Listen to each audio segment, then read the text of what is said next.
To the people of Ontario, thank you. Thank you so much.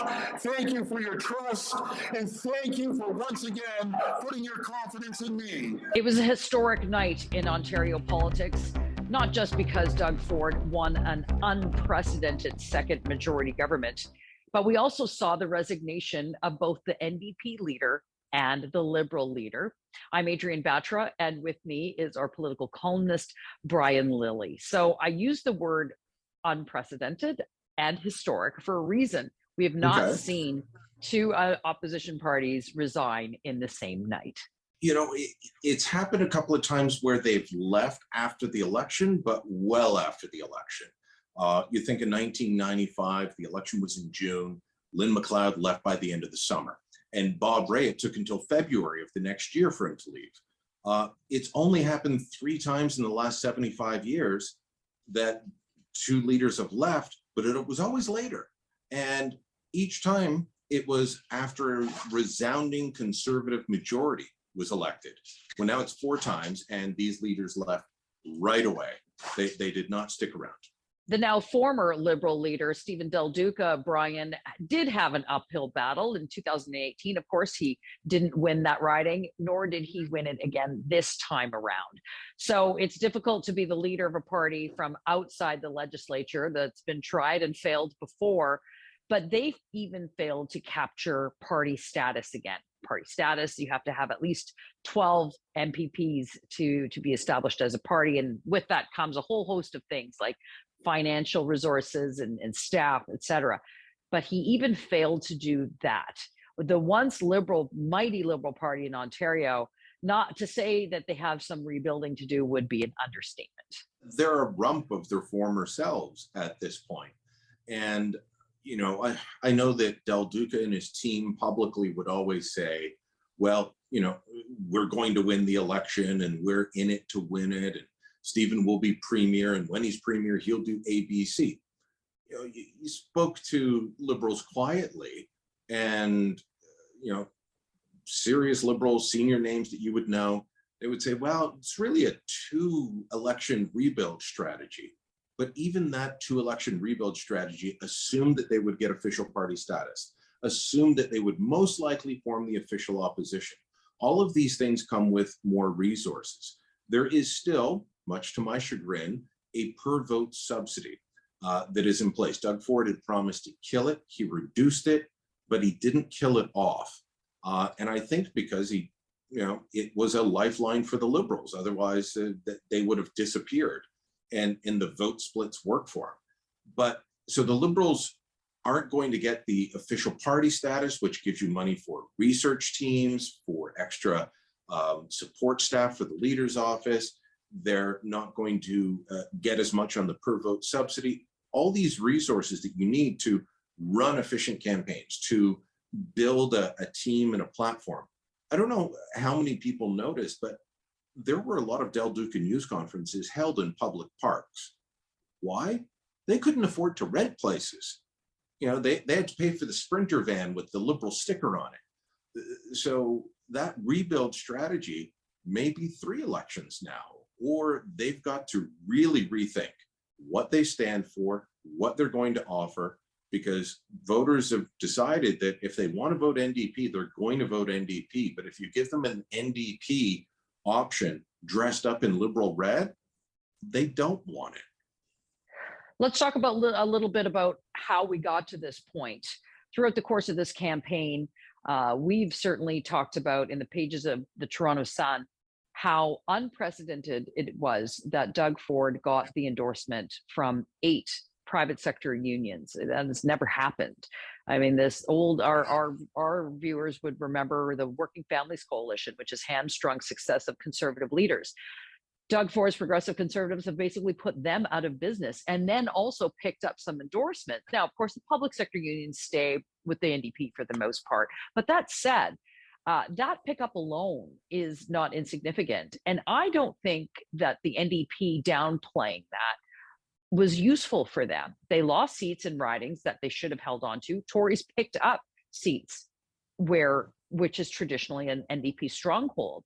So looking at sort of it through that lens, Brian, whomever the next NDP leader, they too have a significant amount of, shall we say, rebuilding they need to do. They've tacked so far to the left. They've abandoned that space of the, working families, working Ontarians, that sort of, middle ground that often NDP gets support from. So, the union thing was downplayed foolishly. They kept trying to say, well, it's only 58,000 people. No, Leuna alone, more than 80,000. The International Brotherhood of Electrical Workers, more than 20,000. These guys used to fund multi-million-dollar campaigns to attack the PCs. So they weren't doing that. They weren't sending out sign crews. They weren't sending out get out the vote crews for the NDP or the Liberals. They were endorsing Ford. They weren't spending millions of dollars to help them get elected with attack ads on the other guys or attack ads in favor of Ford, but they were sending out sign crews. They were sending out volunteers. All of these things matter when it comes to trying to run an effective campaign. And, the NDP and the Liberals didn't have it from these guys. I spoke to someone in Hamilton who is an NDP voter, has been for years, an NDP volunteer. They voted blue. The Tories picked up in Hamilton East Stony Creek. Paul Miller had held that riding for the NDP for 15 years. Sure, the NDP kicking him out helped the Tories win. But even if you took all the votes that Paul Miller took as an independent, added them to the NDP, the Tories still would have won it. They won in these ridings with a lot of blue-collar workers, but because Ford had their back. Blue-collar workers no longer view the NDP as having their backs. They view them as standing in the way of good manufacturing jobs, good construction jobs, building infrastructure. So yeah, the NDP still has the public sector unions. They've got teachers, bureaucrats, nurses, or at least the leadership of those unions. But so many of the people that are the builders of things in this province say, I don't see myself in that party. That's a problem for a party that started as a labor movement. To say that Doug Ford has this is Doug Ford's Progressive Conservative Party for Ontario, that's very true now. And he's put his stamp on it. I mean, if you look back 4 years ago, this is a guy that was running for his leadership of this party where the party didn't even want him. And now here we are with this super majority, second time in a row. I think that there are a lot of questions, Brian, about what happens now. What's sort of Doug Ford's first 100 days in office look like? Is he going to stay center? Because I think that's one of the things that many people say it contributed to such extraordinary success, was that he was hugging the center. He wasn't left, he wasn't right, he really was just down the middle. Does that maintain itself, or do we see any sort of fundamental policy shift from Premier Ford? He was asked at his news conference the morning after his win about his comments that he wants to drive efficiencies in government. And there's already been things that have happened in the background that people don't realize. Peter Bethlen-Falvey, when he was at Treasury Board, a department most people don't know what they do. What's Treasury Board? I don't know. But they're the ones that decide how government operates. All through the pandemic, before the pandemic, they wanted to move government services online. Saves government money. It saves you time. It saves you effort from having to go stand in an office somewhere to get your health card or your driver's license. Bethlen-Falvey moved those services online much more quickly due to the pandemic. That's government efficiency. They are going to shrink the size of government. Does it necessarily mean service cuts or job losses? Maybe not, but government will be much more efficient. He's going to keep doing that while building infrastructure that has been lacking in Ontario for a long time. Those are going to be the focuses. There will be some pet projects. Our old colleague, Jamie Wallace, used to be at the Sun. He's the Premier's Chief of Staff. He has a passion for fixing the problems in education that see low-income communities have very low graduation rates. I expect he's going to work on things like that, but primarily it will be driving efficiencies, you know, building infrastructure, getting it done. And think back to the first mandate where they found efficiencies. They had every single department ordering their own supplies and not getting a bulk discount rate. So Adrienne, with her 10 people in an office somewhere, had her own contract with the same supplier that somebody with 400 did, rather than just saying, okay, well, government, we're buying a lot of toilet paper, give us a discount. Just overall, though, as we wrap up here, Brian, we need, and within a healthy democracy, you need an effectual opposition. I think certainly Premier Ford benefited tremendously from an ineffectual opposition, either be it throughout the course of the pandemic or even throughout this election campaign. So for the NDP and the Liberals, it happens often for federal Conservatives, they're out in the so-called wilderness.